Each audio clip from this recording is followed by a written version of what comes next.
पिछले अंक में बात की थी जीवन की अवस्थाओं पर, विशेषकर मानव जीवन में यौवन के महत्व की। यौवन या तारुण्य क्या होता है, उसका रंग रूप क्या होता है, और सुनाई थी यौवन के भाव की कुछ कविताएं। आज बात करते हैं यौवन से आगे की अवस्थाओं पर, अंतिम पड़ाव पर, और एक बात कविराज बच्चन की पहली पत्नी श्यामा की मृत्यु के बाद के दिनों से। अब यदि हम मधुशाला के प्रवाह को देखें तो पाएंगे कि कैसे उसमें जग और जीवन के भाव उभरते हैं। जीवन के भाव जैसे आरंभ, यौवन और अवसान। जैसे दिन सुबह से शुरू होकर रात पर खत्म होता है, तो इसी तरह कुछ रुबाइयों में बच्चन बाबू ने जीवन की आखिरी यात्रा और उससे जुड़ी रीतियों के बारे में बड़े विस्तार से बात की है। और वो हर एक रीति मधुशाला के प्रतीकों में किस तरह से उभर कर आती है।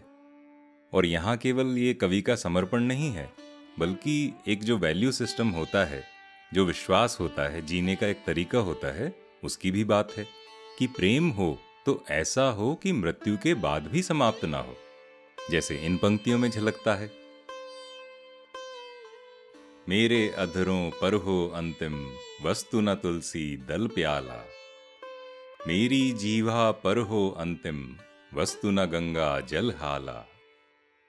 तो जैसे मृत्यु के बाद के हमारे रीति रिवाज होते हैं, जिसको क्रियाकर्म कहते हैं, और क्रियाकर्म के आगे पीछे बहुत सारी चीजें होती हैं। पंडित आते हैं, जो पार्थिव शरीर होता है, जो शव होता है, अधरों पर तुलसी का एक पत्ता रखा जाता है, गंगा जल की बूंदें दी जाती हैं। तो यहाँ कवि कहते हैं कि मेरे साथ ऐसा कुछ भी ना हो, तुलसी दल नहीं चाहिए, प्याला चाहिए, और जो मेरी जीवा है उस पर गंगा जल नहीं, हाला हो। मेरे अधरों पर हो अंतिम, वस्तु न तुलसी दल प्याला। मेरी जीवा पर हो अंतिम, वस्तु न गंगा जल हाला। मेरे शव के पीछे चलने वालों। अब आगे कहते हैं कि जब उसको अंतिम क्रिया के लिए ले जाना है, तो चिता की तरफ जब चलते हैं, जब 4 कंधों पर शव को उठाकर ले जाया जाता है, तो उसके लिए कवि क्या कहते हैं? मेरे शव के पीछे चलने वालों, याद इसे रखना, कि जो मेरे शव के पीछे चलेगा इस बात को याद रखे। मेरे शव के पीछे चलने वालों, याद इसे रखना, राम नाम है सत्य न कहना, कहना सच्ची मधुशाला। तो जैसे लोग कहते हुए चलते हैं कि राम नाम सत्य है, तो कवि कहते हैं कि ऐसा मत कहना। अगर जयकार करनी है तो मधुशाला की जयकार हो।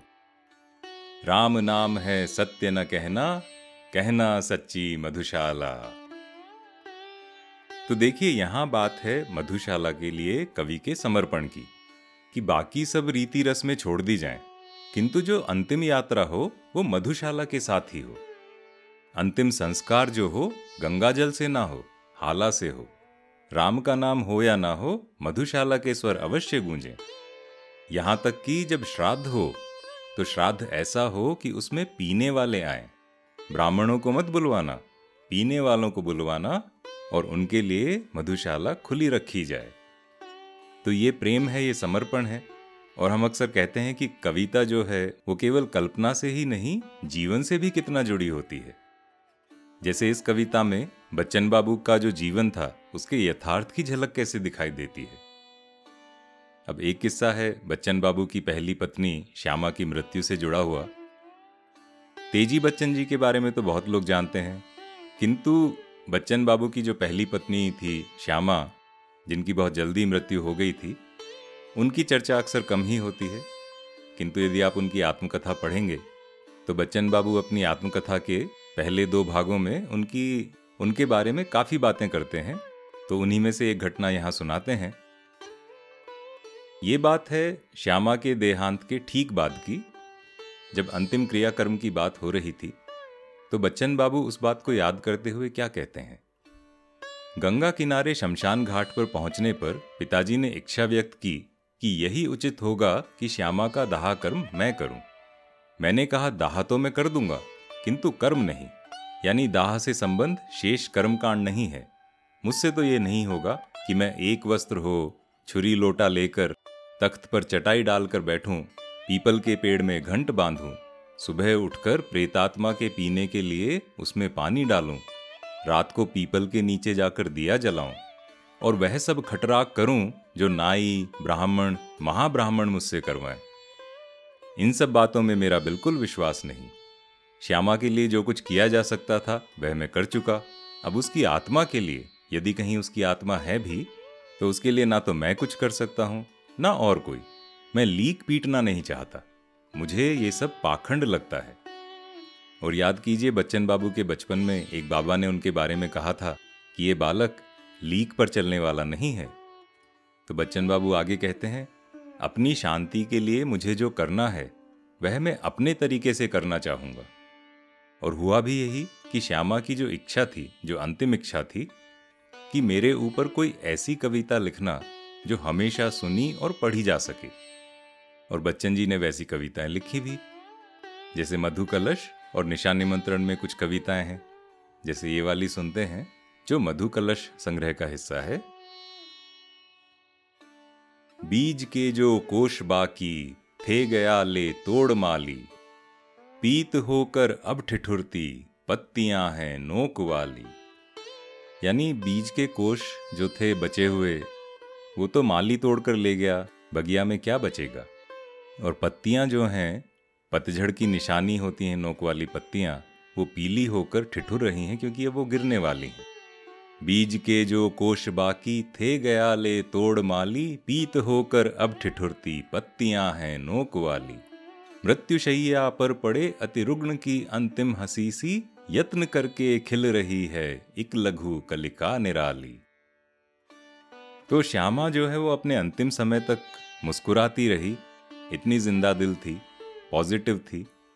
तो उन्हीं की मुस्कुराहट को, हंसी को याद करते हुए कवि कहते हैं, मृत्युशैया पर पड़े अति रुग्ण की अंतिम हंसी सी, यत्न करके खिल रही है एक लघु कलिका निराली। सांस ठंडी ले प्रकृति अप्राण उसके ले रही है, हाथ से अपने उसी ने था जिसे कल तक संवारा, आज उपवन से हमारे मिट रहा है गुल हजारा। क्योंकि इस कविता का शीर्षक है गुल हजारा, तो वो शब्द इसमें आता है। तो देखिए इस बात को प्रकृति से कैसे जोड़ते हैं कि सारी पत्तियां, सारी बगिया जो सूखने लगी है, पत्तियां पीली होने लगी हैं, पतझड़ आ गया है, ऐसे में भी एक लघु कलिका, एक छोटी सी कली इतनी निराली है, इतनी अद्भुत है कि वो ऐसे समय में भी रुग्ण होते हुए, रोगी होते हुए, मृत्युशैया पर पड़े हुए यत्न करके मुस्कुरा रही है, खिल रही है। मृत्युशैया पर पड़े अति रुग्ण की अंतिम हंसी सी, यत्न करके खिल रही है एक लघु कलिका निराली। और इस कविता का बाकी हिस्सा है, सांस ठंडी ले प्रकृति अब प्राण उसके ले रही है, हाथ से अपने उसी ने था जिसे कल तक संवारा। कि जिस प्रकृति ने उसे बनाया था, संवारा था, आज वही प्रकृति उसके प्राण ले रही है। सांस ठंडी ले प्रकृति अब प्राण उसके ले रही है, हाथ से अपने उसी ने था जिसे कल तक संवारा, आज उपवन से हमारे मिट रहा है गुल हजारा। आज उपवन से हमारे मिट रहा है गुल हजारा। तो ऐसी कई सारी बहुत सुंदर कविताएं हैं जो श्यामा को समर्पित हैं। और क्योंकि श्यामा की यही इच्छा थी, तो बच्चन बाबू ने श्यामा को अपनी कविताओं में अमर कर दिया। श्यामा की एक और इच्छा थी कि मृत्यु के बाद उनके सारे कागज, सारे पत्र नष्ट कर दिए जाएं, कुछ न रखा जाए। तो बच्चन जी बाद में एक मोमबत्ती जलाकर बैठ जाते और एक एक कागज उठाकर उसकी लौ में लगाते जाते। कविराज इस घटना को याद करते हुए बताते हैं, कभी जलाने से पहले कागजों को पढ़ता भी, विशेषकर चिट्ठियों को। कभी किसी पुराने विस्मृत प्रसंग पर मेरी आंखों से आंसू बह निकलते और नीचे मोमबत्ती के आंसू ढुलकते। जो मोमबत्ती का मोम पिघलकर बहता है उसको बच्चन जी ने आंसू कहा है। और ये मोमबत्ती मेरे उन क्षणों की एकमात्र संगिनी। कुछ दिनों बाद जब निशा निमंत्रण निकला तो उसके कवर डिजाइन के लिए उन्हीं घड़ियों की स्मृति में मैंने एक आइडिया दिया कि ऊपर से कवि के आंसू गिर रहे हैं, नीचे 3 दीपक जल रहे हैं, और यदि आपने निशा निमंत्रण पढ़ी है तो पाएंगे कि इस संग्रह के हर गीत में 3-3 पद हैं, बिल्कुल उन्हीं 3 दीपकों जैसे। जैसे यहां देखिए, हो जाए न पथ में रात कहीं, मंजिल भी तो है दूर नहीं, यह सोच थका दिन का पंथी भी जल्दी जल्दी चलता है, दिन जल्दी जल्दी ढलता है। हो जाए न पथ में रात कहीं, मंजिल भी तो है दूर नहीं, यह सोच थका दिन का पंथी भी जल्दी जल्दी चलता है, दिन जल्दी जल्दी ढलता है। बच्चे प्रत्याशा में होंगे, नीड़ों से झांक रहे होंगे, यह ध्यान परों में चिड़िया के बरता कितनी चंचलता है। बच्चे प्रत्याशा में होंगे, नीड़ों से झांक रहे होंगे, यह ध्यान परों में चिड़िया के भरता कितनी चंचलता है, दिन जल्दी जल्दी ढलता है। मुझसे मिलने को कौन विकल, मुझसे मिलने को कौन विकल, मैं हूं किसके हित चंचल, यह प्रश्न शिथिल करता पद को भरता उर में विहलता है, दिन जल्दी जल्दी ढलता है। मुझसे मिलने को कौन विकल, मैं हूं किसके हित चंचल, यह प्रश्न शिथिल करता पद को भरता उर में विहलता है, दिन जल्दी जल्दी ढलता है, दिन जल्दी जल्दी ढलता है। तो बच्चन जी की पहली पत्नी श्यामा के बारे में हम आगे भी बातें करेंगे। फिलहाल मधुशाला में इसी तरह की एक और कविता सुनते हैं। नाम अगर कोई पूछे तो कहना बस पीने वाला, काम ढालना और ढलाना सबको मदिरा का प्याला। कि मृत्यु के बाद कोई अपरिचित मिल जाए और वो पूछे कि इसका नाम क्या था, ये क्या करता था, कहाँ का था, तो कुछ मत कहना, बस बता देना कि ये एक पीने वाला था। और इसका काम क्या था? स्वयं पीते जाना, दूसरों को पिलाते जाना। नाम अगर कोई पूछे तो कहना बस पीने वाला, काम ढालना और ढलाना सबको मदिरा का प्याला। जाति प्रिय पूछे यदि कोई, कह देना दीवानों की। कि उसके बाद भी यदि कोई इसका धर्म जाति पूछे तो कह देना बस दीवानों वाली जाति है। और इसका धर्म क्या है?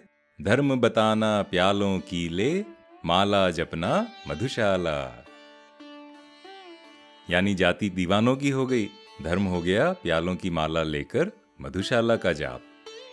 जाति प्रिय पूछे यदि कोई, कह देना दीवानों की, धर्म बताना प्यालों की ले, माला जपना मधुशाला, माला जपना मधुशाला। अब क्योंकि यहां धर्म और जाति की बात आई है, मधुशाला में बहुत बार इसकी बात होती है। और कविराज के बचपन का एक किस्सा है जो उनकी आत्मकथा क्या भूलूं क्या याद करूं में पढ़ने को मिलता है। इसमें बच्चन जी कहते हैं, मेरी माँ ने मेरे लिए मानी और कौन कौन सी मान्यताएं उतारी इसकी मुझे याद नहीं, लेकिन बहुत सारी मन्नत मांगी जाती थी और मेरे बचपन में उनकी चर्चा अक्सर होती रहती थी। एक आध बातें जो शायद ज़्यादा चित्रमय हैं, जो ज़्यादा विजुअल हैं, इसलिए मुझे याद हैं। जैसे उन्हें किसी ने मुझे बेच देने की सलाह दी थी, यानी बच्चन जी की माता श्री को किसी ने ये सलाह दी कि तुम इसको बेच दो, वो इसके लिए शुभ होगा आगे जाकर। तो उसी तरह से एक मुसलमान पड़ोसिन थी, उन्होंने राय दी कि सब तरह के अजाब, आसेब या आफत से बचने के लिए वे मुझे मुहर्रम के दिनों में इमाम साहब का फ़कीर बना दिया करें। हर साल मुहर्रम की 9वीं तारीख को मुझे नया सफ़ेद पाजामा और हरे रंग की कफनी पहनाई जाती, जनेऊ की तरह दोनों कंधों पर पीली लाल कढ़ाई की माला डाली जाती और मेरे हाथ में एक छोटा सा बटुआ दे दिया जाता और मैं इमाम साहब का फ़कीर बन जाता। और राधा जो बच्चन जी की परदादी थी, उनके लिए बच्चन जी कहते हैं कि और राधा जो मेरे जन्म के बाद अपना अधिक समय मेरे घर मेरे साथ बिताने लगी थी, मुझे मोहल्ले के घर घर में ले जाती। मैं हर ड्योढ़ी पर पहुंचकर कहता, यानी हर घर के द्वार पर, इमाम साहब का भला। और घर की औरतें निकलकर मेरे हाथों में 1-2 पैसा धर देती, जिन्हें मैं संभाल कर अपने बटुए में रख लेता। संध्या को इन पैसों की गुड़धानियाँ मंगाई जाती और उसे सूप में रखकर जिसको कई लोग सूपड़ा कहते हैं, जिसमें धान को साफ किया जाता है, बीना जाता है, तो उसे सूप में रखकर मेरे हाथों दुलदुल घोड़े को खिलाया जाता, जिसका जुलूस ठीक हमारे घर के सामने से होते पास के इमाम बाड़े को जाता था। तो जब कविराज का बचपन इस तरह से बीता हो और इस तरह के अनुभव हुए हों, तो उसकी जो प्रतिध्वनि होती है, उसका जो बिंब होता है, वो प्राकृतिक है कि उनकी कविताओं में दिखाई दे। जैसे जब वो कहते हैं, मुसलमान और हिंदू हैं दो, एक मगर उनका प्याला, या फिर मंदिर मस्जिद बैर कराते, मेल कराती मधुशाला। और मधुशाला का कवि चाहता है कि ये धर्म जाति का भेद उनकी मृत्यु के बाद भी सामने न आए। इसीलिए कहते हैं, जाति प्रिय पूछे यदि कोई, कह देना दीवानों की, धर्म बताना प्यालों की ले, माला जपना मधुशाला। धर्म बताना प्यालों की ले, माला जपना मधुशाला। तो चलिए हम भी मधुशाला के नाम की माला जपते हुए सर्वधर्म संभाव की इसी भावना के साथ आज विराम लेते हैं। अगले अंक में इन्हीं बातों को जारी रखेंगे। इसी सिलसिले में कुछ बातें फक्कड़ कवियों की, जैसे पांडे बेचन शर्मा उग्र जी, और एक रोचक बात जो अंग्रेजी कवि हैं शैली और कीट्स, उनकी मृत्यु से जुड़ी हुई, कि उन्होंने अपने प्रेम और समर्पण को मृत्यु के बाद कैसे बनाए रखा। मैं हूं अरिसुदन और इस पॉडकास्ट में हम बात करते हैं डॉक्टर हरिवंश राय बच्चन की मधुशाला की, उससे जुड़े कुछ जीवन अनुभवों की और कुछ किस्से कहानियों की। बताइएगा ये पॉडकास्ट आपको कैसी लगी। आप मुझसे जुड़ सकते हैं इंस्टाग्राम, लिंक्डइन पर। तो मिलते हैं अगले अंक में। तब तक मधुशाला के नाम की माला जपते रहिए, स्वस्थ रहिए, प्रसन्न रहिए।